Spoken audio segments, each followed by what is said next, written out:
Hemos venido hoy aquí a hablar de algo que lo he llamado la batalla por tu mente. ¿Por qué la batalla por tu mente? Porque en el fondo todos sois dueños de un tremendo tesoro que a veces no somos conscientes de lo que es. Pero es un tesoro codiciado, es un tesoro que prácticamente desde que sacáis el pie derecho o el izquierdo, si no sois supersticiosos, de la cama, hay gente que os lo quiere arrebatar. Cada vez que os levantáis, en cuanto enchufáis la radio, encendéis la televisión, echáis un vistazo a vuestras redes sociales, a vuestros medios digitales, hay una legión, un verdadero ejército de personas, de instituciones, de empresas, de compañías, de partidos políticos, organizaciones no gubernamentales, grupos de presión, lobbies de tal o cual naturaleza que quieren hacerse con vuestro tesoro. ¿Y qué tesoro es ese?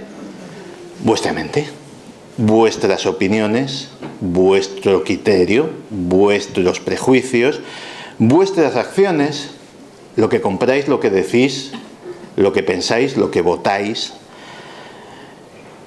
Es un tesoro tan codiciado que se gastan miles y miles y miles de millones todos los años en investigación y desarrollo, solo en investigación y desarrollo, no ya en implementar esos medios, que también se gasta mucho dinero, en arrebataros ese tesoro, que esas opiniones, que esos actos, que esa forma de votar, de comprar, de ir por la vida, creáis que siguen siendo vuestras, pero ya no lo sean. Y bueno, yo estudié en su día publicidad y relaciones públicas. Fue una carrera de 5 años en los cuales te entrenan en un ambiente académico, universitario, básicamente a convenceros de cosas, a comeros el coco, a que no seáis libres para actuar o para comprar. Y bueno, básicamente lo que se hacía antiguamente en publicidad era seducir, o al menos convencer, o al menos manipular de una forma más o menos sutil, pero siempre dentro, digámoslo así, de las reglas, aunque sean las reglas del charlatán de feria, aunque sean las reglas del vendedor de crecepelos, aunque sean las reglas del tipejo que os quiere vender una moto, que siempre los ha habido en todos sitios.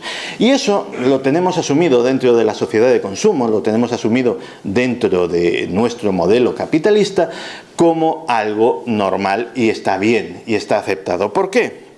Porque luego están los que hacen trampa. Y es de esos, precisamente, de los que vamos a hablar. De la gente que no pretende convenceros, de la gente que no pretende manipularos, de la gente que no pretende venderos cosas a la antigua, sino de la gente que quiere arrebataros ese tesoro con malas artes, con peores artes de las que se han utilizado tradicionalmente en la publicidad. Y ahora es cuando esto debería de cambiar. Ahora. Todo comenzó con una cosa que se llamó el proyecto MK Ultra. Supongo que muchos de vosotros aquí que seguís estas temáticas estáis familiarizados con el asunto. Era básicamente un proyecto de la CIA, de la Central de Inteligencia Norteamericana, para desarrollar métodos científicos para manipular la mente humana. Todavía me acuerdo, hace cosa de 20 años, cuando el MK Ultra era... El MK Ultra que se me ha comido el Ultra, pero bueno, ahí abajo pone Ultra. El MK Ultra era teoría de la conspiración. Eran cosas sin comprobar, exageraciones, propaganda soviética incluso, propaganda antiamericana, etcétera, etcétera, conspiranoia pura y dura. El pasado fin de semana tuve ocasión de ver en la noche temática de Televisión Española un maravilloso documental muy bien elaborado, muy bien documentado sobre el tema. Y entonces pensé, vaya, MK Ultra ya no es teoría de la conspiración, ya es historia. Ya simplemente es historia oficial. En aquel momento lo que se pretendía era encontrar formas de hacer que la gente hiciera cosas que voluntariamente no haría. Traicionar a su país, asesinar a otro ser humano, obedecer cosas que no obedecería. Para ello se retomaron exactamente en el mismo sitio donde se habían abandonado, porque para eso se perdonó a los científicos nazis que los llevaron a cabo, los experimentos que llevó a cabo el Tercer Reich, sobre todo con drogas exóticas, como en aquel momento era el peyote, eran diversos alucinógenos, y luego más tarde el LSD. Y se hicieron verdaderas atrocidades. Se llegó a contaminar el suministro de agua de ciudades norteamericanas con LSD, con alucinógenos, con pequeñas dosis, pues simplemente para ver cómo toda esa población expuesta, mujeres, niños, adultos, ancianos, todo el que bebía agua del grifo, pues ver cómo aquello tenía algún tipo de repercusión sobre cosas como la violencia doméstica, la delincuencia, el absentismo laboral, el voto de los ciudadanos, el activismo político, etcétera, etcétera, y sacaron conclusiones. Para cosas como por ejemplo el sacarle información al enemigo o a los espías enemigos, se montó una operación dentro del proyecto MK Ultra que se llamó, por ejemplo, Clímax de Medianoche. Clímax de Medianoche era una cadena de prostíbulos montados por la Agencia Central de Inteligencia, en los cuales las prostitutas estaban adoctrinadas para que le dieran determinadas sustancias a los clientes y esas habitaciones tenían espejos falsos desde donde los científicos de la CIA filmaban todo lo que sucedía, todo muy retorcido, todo muy perverso. ¿Y cómo sabemos todo esto? Porque básicamente terminó estando al descubierto.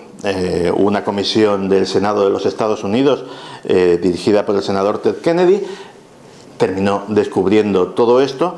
La CIA rápidamente quemó todos los papeles que pudo en una maniobra inédita en los Estados Unidos, pero aún así salieron a la luz muchísimos documentos en los cuales pues se ponía de manifiesto experimentos con gente internada en sanatorios mentales, con huérfanos, con prisioneros en cárceles.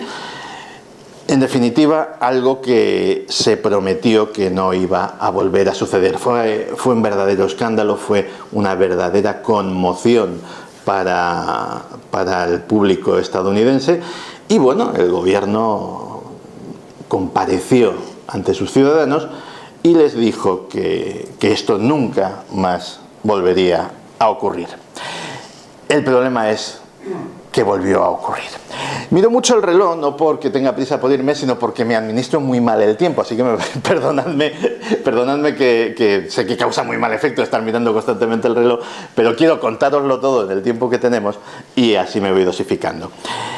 Todo lo de MK Ultra básicamente tenía que ver con el tema de las drogas y el uso de hipnosis y otros medios, digámoslo así, coercitivos a la hora de manipular la mente de las personas, pues por ejemplo para crear aquello que se denominó en su día asesinos programados, gente que mediante la sugestión hipnótica y el empleo de narcóticos se les programaba con una misión de la cual no eran conscientes y luego pues el hipnotista les daba una palabra clave, esa programación se disparaba con eso y llevaba a cabo esa misión. Pero todo esto era como muy primitivo. Y entonces empezaron a pensar en otro tipo de manipulación de la mente. ¿Por qué no utilizar la tecnología? Porque lo de las drogas, bueno, en fin, nadie sabe. Cuando le echas un producto químico a una persona en un vaso de agua como este, al final es muy difícil saber cómo va a reaccionar. No era una ciencia exacta. Y hubo gente que pensó que la solución estaba en las microondas. Ese esquema que tenéis ahí, no me lo he inventado yo, ese esquema procede de procede de un documento oficial desclasificado por los servicios secretos de Estados Unidos. La desclasificación, además, tiene muchísima gracia porque este documento en concreto fue desclasificado por accidente. Resulta que una página web que se dedica a solicitar, mediante el Acta de Libertad de Información, que es la legislación allí para esto, a solicitar documentos secretos que creen que pueden ser de interés, que se llama de Black Vault, la bóveda negra, pues solicitó información sobre determinado tema. Y en medio de los papeles, evidentemente por error desclasificados, apareció un tema sobre control mental mediante microondas, con gráficos como estos, tan gráficos, nunca mejor dicho, en los cuales se ve pues antenas montadas en furgonetas, antenas montadas en helicópteros, lanzando unos rayitos a la gente, ¿verdad? ¿Y en qué consisten esos rayitos? Pues básicamente en algo que ya tenían bastante investigado los estadounidenses.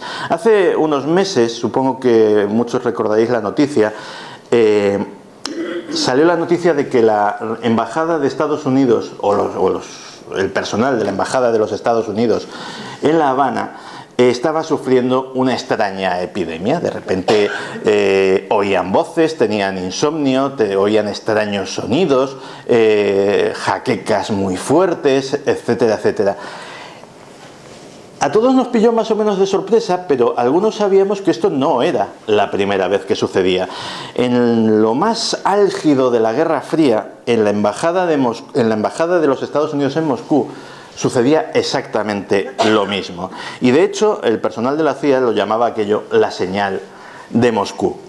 La señal de Moscú estuvo durante más de una década perturbando el funcionamiento y la vida diaria de todos los funcionarios que trabajaban en la embajada norteamericana en Moscú.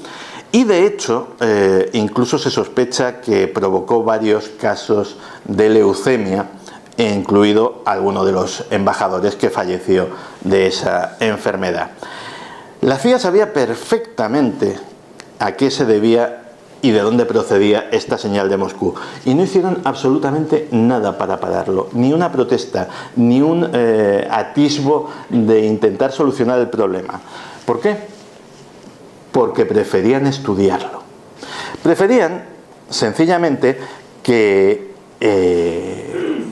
la señal de Moscú siguiese perturbando la vida, el sueño, la cordura y a veces hasta la salud de sus funcionarios, a cambio de ir estudiando cómo esa radiación de microondas podía ser utilizada como arma psicológica contra el enemigo. Y así nació el proyecto Pandora. El proyecto Pandora fue precisamente la investigación y desarrollo de aquello que habían aprendido los norteamericanos con la señal de Moscú, y que es tan sospechosamente parecido a lo que está sucediendo recientemente en Cuba, y empezar a sistematizarlo y ver cómo lo podían utilizar como sustituto del proyecto MKUltra. Se trataba de la estimulación eléctrica del cerebro a distancia. Veréis, el pionero de todo esto fue un español, el doctor José Rodríguez Delgado. José Rodríguez Delgado es uno de los personajes con más claroscuros de la ciencia española, porque evidentemente fue un genio, evidentemente fue una eminencia, pero luego tenía ciertas ideas peculiares sobre la aplicación de sus descubrimientos. Aquí le tenemos en, yo creo, lo que fue su acto más célebre de la historia. Esto salió en El Nodo, salió en los noticiarios cinematográficos norteamericanos, y es que un científico español le había implantado unos electrodos en el cráneo a un toro de Miura y se había bajado al tentadero sin más arma que un pequeño mando a distancia. Y lo cierto es que las imágenes son impresionantes, porque cada vez que el toro se arrancaba a intentar embestirle, Rodríguez Delgado lo que hacía era darle a un botoncito de su mando a distancia y el toro se paraba y empezaba a comportarse como un corderillo absolutamente manso.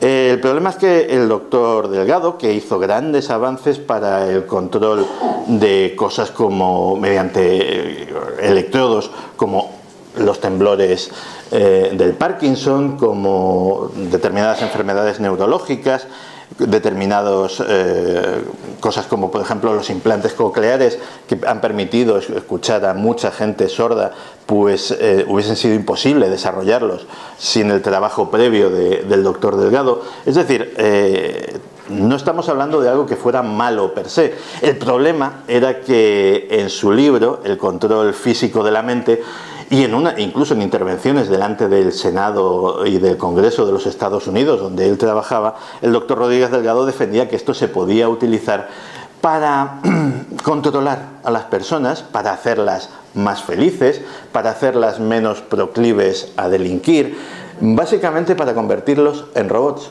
para meterles unos implantecitos en su corteza cerebral y controlarlos desde la sede gubernamental con un mando a distancia exactamente igual que el que utilizaban con el Toro. Afortunadamente para todos, esas ansias del profesor se quedaron en eso, se quedaron en simples proyectos de ciencia ficción, y además había un problema serio. Y ese planteamiento era que, vale, se podía hacer, pero primero tenías que hacer una intervención quirúrgica bastante seria, es decir, abrirle a alguien el cráneo, implantarle un par de cables, es decir, no estamos hablando de algo sencillo. Pero años después llegó otro doctor, el doctor Allen Frey, y dijo, si la estimulación directa funciona, es decir, si los electrodos funcionan, también debería de funcionar la estimulación a distancia. ¿Y para qué quería hacer esto? Pues básicamente con los mismos propósitos. El doctor Frey pasó a la historia como el descubridor de una cosa que se llama el efecto Frey.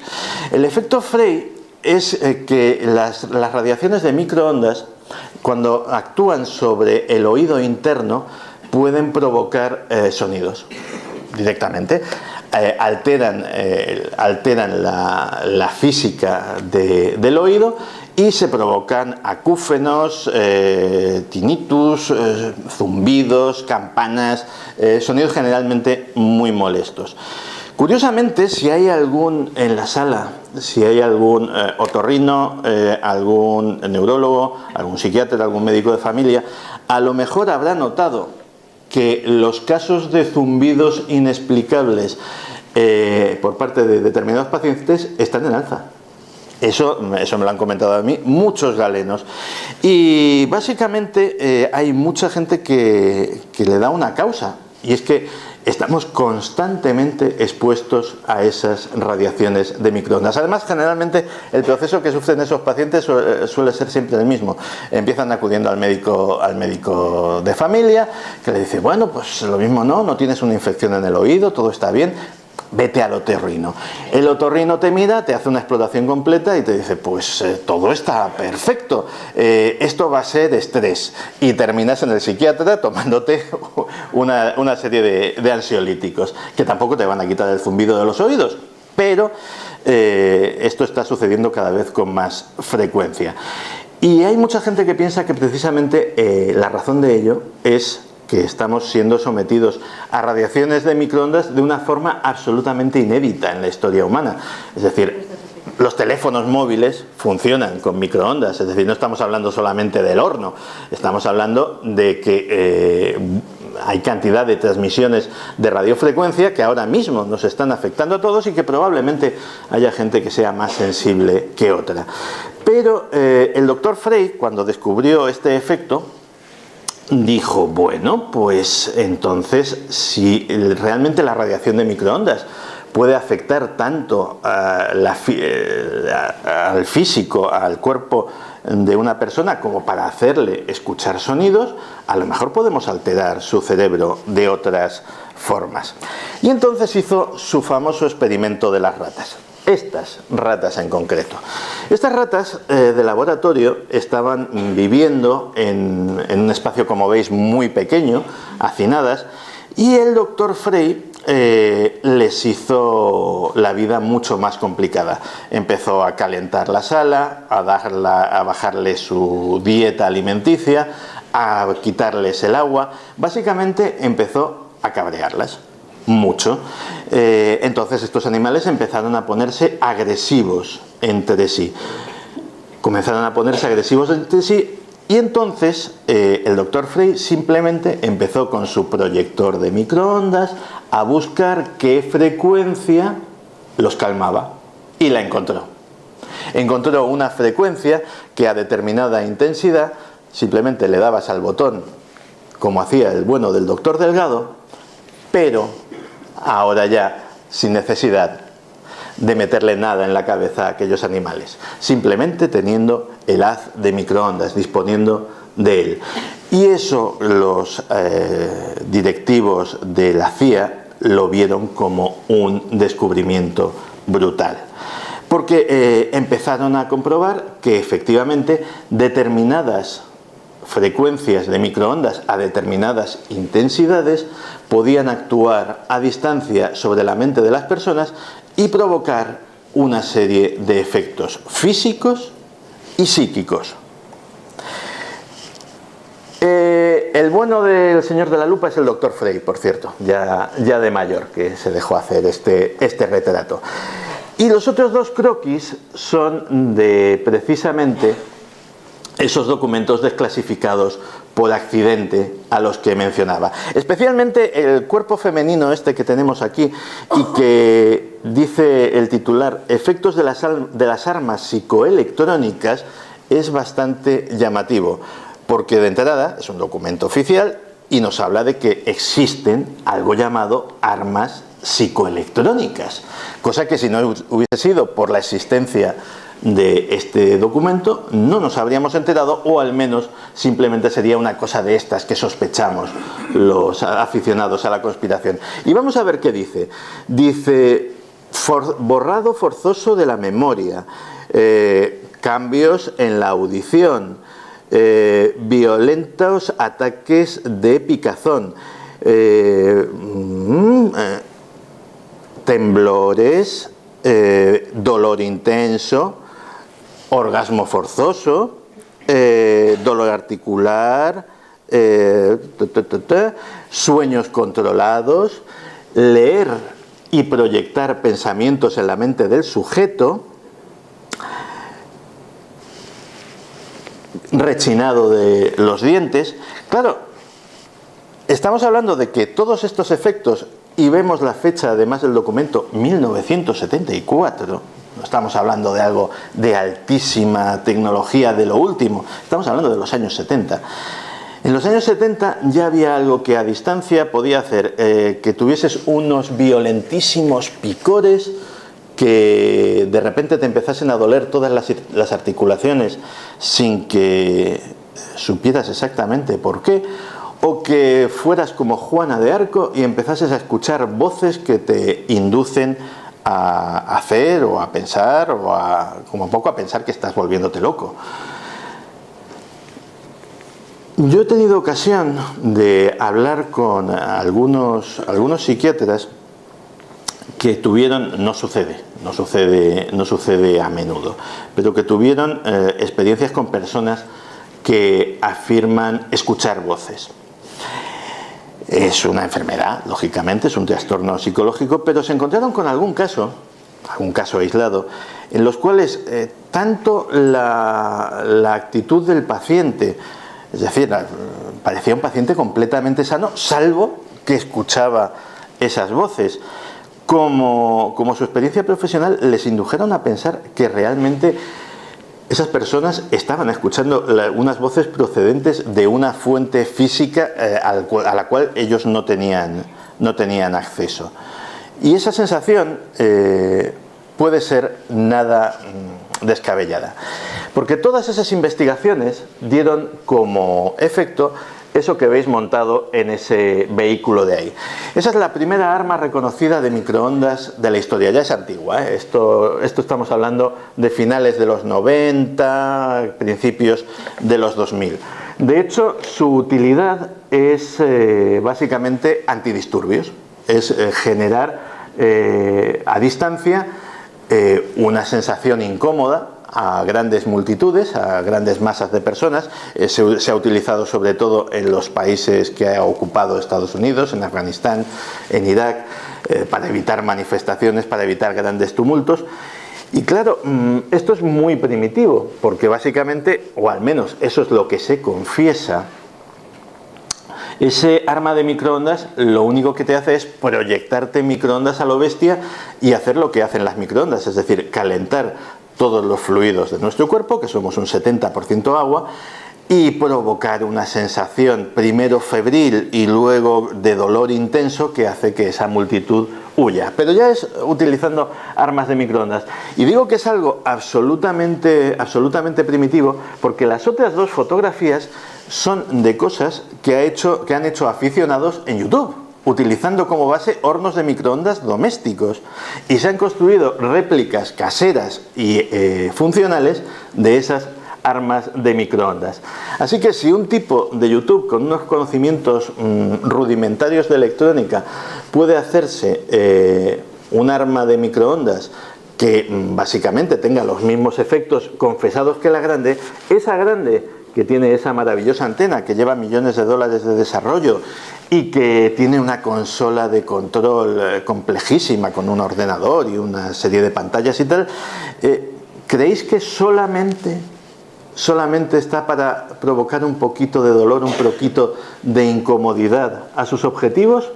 ¿O a lo mejor puede provocar un catálogo de efectos tan grande como el de el muñeco, el de la figura que presentábamos hace un rato? Yo me inclino por la segunda opción.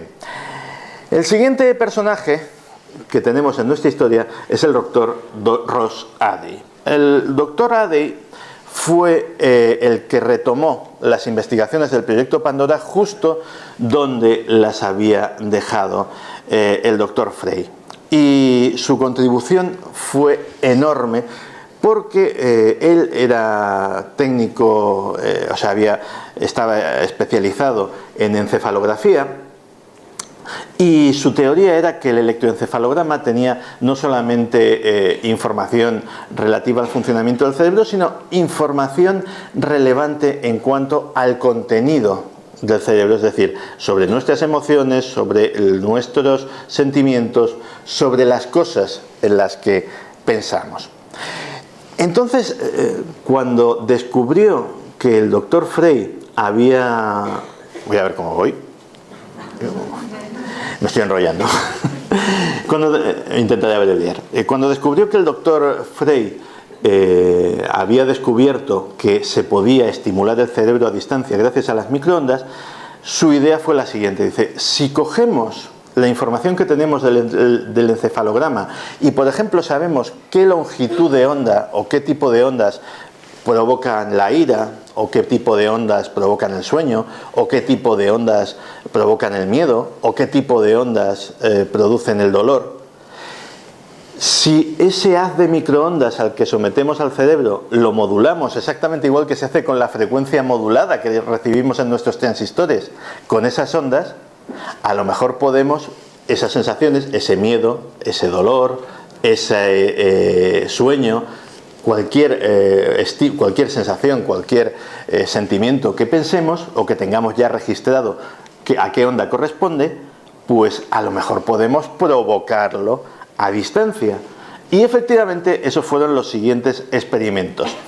Experimentos que dieron lugar a uno de los proyectos más siniestros de la historia de las operaciones secretas estadounidenses, que fue el proyecto Niebla Carmesí. El proyecto Niebla Carmesí consistía básicamente en coger aviones Hércules C-130 como este de la imagen, y en el portón trasero, ahí lo vemos instalado, son unos aviones de carga muy grandes que tienen un portón trasero abatible, montar una de las antenitas que hemos visto antes.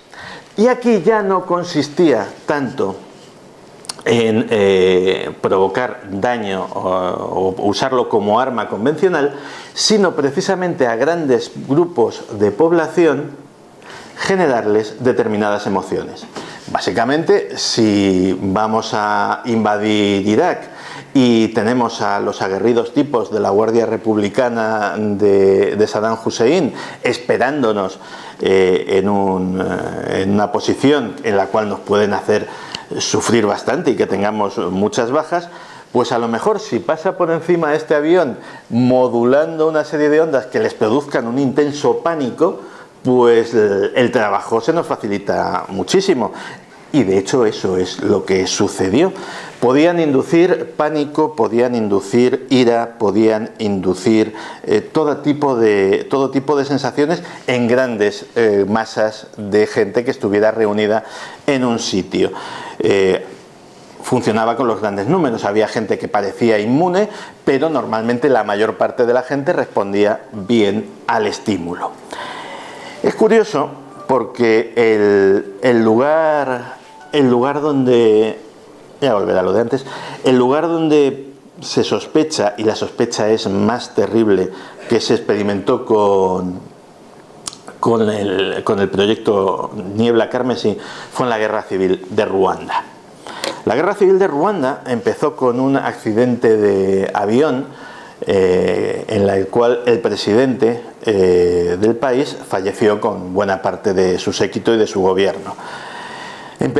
Alguien, nadie sabe quién, empezó a esparcir el rumor de que la tribu rival del presidente, los Tutsis, habían sido los Hutus, habían sido los responsables del accidente. Habían puesto una bomba en el avión y en aquel momento llegaron a un aeropuerto, a una pista más bien escondida de la selva de Ruanda, 3 aviones C-130 equipados con estas antenas, equipados con mecanismos de despegue en pista corta, que son unos cohetes que les ponen detrás porque estos aviones necesitan mucha pista para despegar, entonces estaban equipados con ese tema. Y eso durante toda la guerra civil de Ruanda, esa guerra en la que hubo mutilaciones, en las que hubo asesinatos, torturas, un auténtico genocidio que conmocionó al mundo, pues esos 3 aviones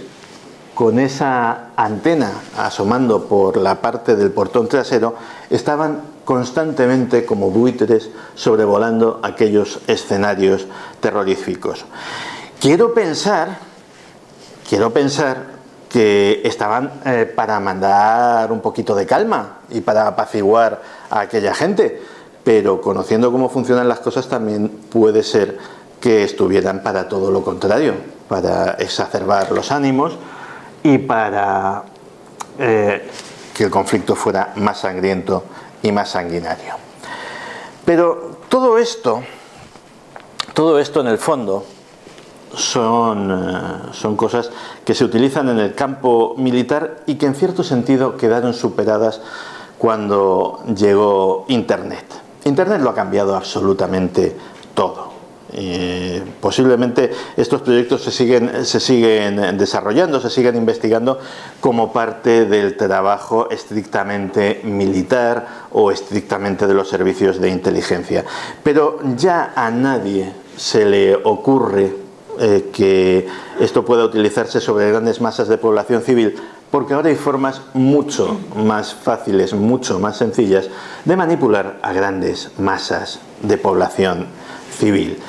Y esas formas las descubrió en su día un autor que se llamaba Stephen Baker, que básicamente descubrió que grandes empresas estaban contratando a lo más granado de matemáticos, estadísticos, sociólogos, expertos en ciencias sociales aplicadas, y estaban haciendo algo que iba más allá de lo que se denomina el Big Data. El Big Data es intentar reunir grandes masas de información, es lo que hacen las redes sociales sobre nosotros, pues para conocer nuestros hábitos, nuestros ánimos, nuestras intenciones de voto, etcétera, etcétera. No, estos individuos a los que él llamó los numerati, en un libro que vendió muchísimo en su momento, intentaban otra cosa. Intentaban otra cosa que no era simplemente vender productos o vender candidatos. Intentaban, mediante el conocimiento de la gente, de sus prejuicios, de sus pensamientos, de lo que llevaban en su vida íntima, intentaban modificar sociedades enteras. Y así nacieron cosas como el escándalo famoso de Cambridge Analytica. Cambridge Analytica era una de las empresas que cumplía esas atribuciones que Stephen Baker decía en su libro. Básicamente, cuando existía, porque Cambridge Analytica, a raíz del escándalo que le implicaba en la elección, en la utilización de los datos de Facebook para que Donald Trump fuera elegido, desapareció, pero cambió de nombre, no os creéis que ha desaparecido del todo. Cuando tenía página web prometían que previo pago de su importe, y el importe era caro, básicamente tu candidato iba a ganar.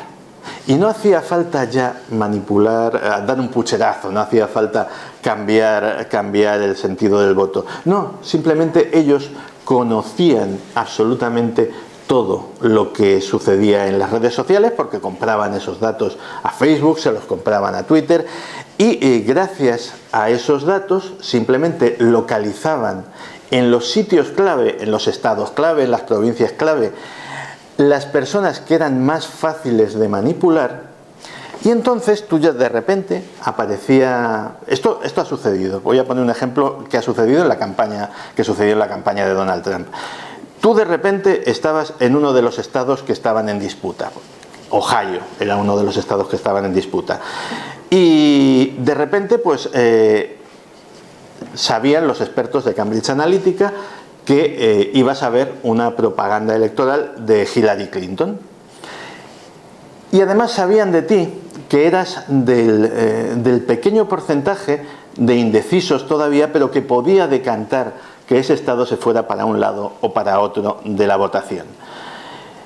Automáticamente, como lo sabían todo de ti, también sabían que tenías una licencia de armas, 3 armas de caza, una de defensa personal, y con esos datos, sencillamente, una vez terminaba el discurso o la propaganda electoral de Hillary Clinton, aparecía en tu muro de Facebook, en tu teléfono móvil, un titular de una supuesta noticia que decía: Hillary Clinton va a quitarle las armas a todo el mundo. Estímulo, respuesta, automático. Y ese tío decía, o sea, no, hasta aquí hemos llegado. Iban diseñando publicidad, falsas noticias, etcétera, etcétera, para un grupo muy reducido de personas. Es decir, en un estado como aquel bastaba con convencer a 10.000 personas para que el estado cambiase completamente de bando. Y lo consiguieron. La otra gran empresa que se dedicaba y que se sigue dedicando a esto es Takoda. Takoda va bastante más lejos. Cuando navegáis por internet, que además ahora la legislación de la Unión Europea se ha puesto bastante seria con eso, supongo que estaréis cansados de que cada vez que entráis en una página nueva hay una cosa que se llama la política de cookies. Las cookies son unos programitas que básicamente, en principio, se meten en vuestro navegador y son para mejorar vuestra experiencia en esa página web, pues para que retoméis la navegación donde la habéis dejado, para conocer qué productos, en el caso de cosas como Amazon o como Spotify, pues qué cosas os gustan, etcétera, etcétera. Pero lo que no os cuentan es lo que hace Takoda. Takoda tiene acuerdos con todas esas páginas web, es decir, Takoda paga a los grandes periódicos estadounidenses, Takoda paga a Amazon, Takoda paga absolutamente a todo el mundo. ¿Para qué?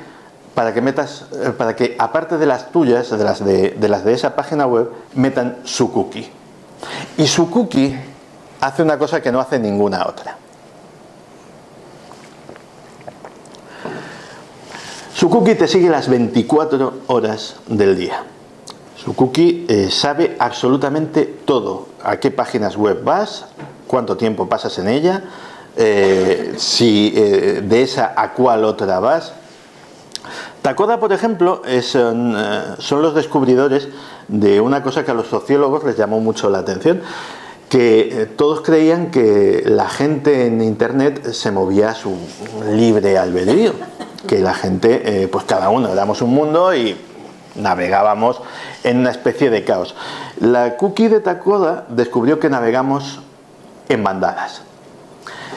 Los tráficos de internet, los tráficos de redes sociales son muchísimo más uniformes, y eso sorprendió muchísimo a la gente, de lo que pensamos. ¿A qué se dedica Takoda profesionalmente? ¿Para qué hace todo eso? ¿Para el desarrollo de la ciencia y de la sociología? No. Una vez han identificado a la bandada, lo que hacen es moverla de un sitio a otro a voluntad. Es decir, van modificando su comportamiento y son contratados por empresas, organizaciones, partidos políticos, etcétera, etcétera, para que bueno, pues su mensaje en las redes sociales salga beneficiado.